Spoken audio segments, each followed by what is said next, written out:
Eski paytda chizilgan gullar pataloylarga moda bo'ladi yaqinda, shu ham ko'rasizlar.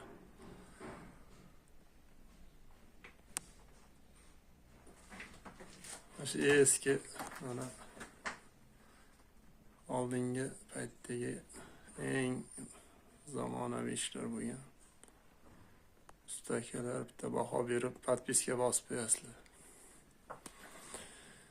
Endi bu tomonni qarang. Hozir mana hamma g'ashuraydigan ustakalar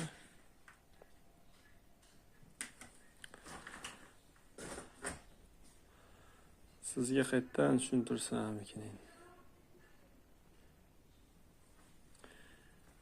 Mana shu bitta g'ish bo'lsa, mana unisi yarimta g'ish bo'ladi. Mana 1,5 g'ish.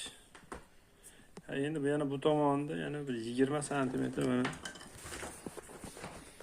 shu turibdi. Bunu qarang.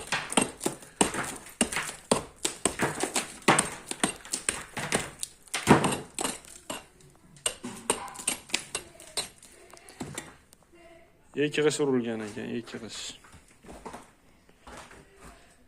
Shunaqa baquvvat qilib yo'qlaylar, bunaqa 1,5 g'ish urib qo'yib, uyim isimayapti deb turmanglar. Salomat bo'linglar, podpiska bosinglar. Sizlardan hech nima ketmaydi. Bitta podpiska bossalaring bo'ldi.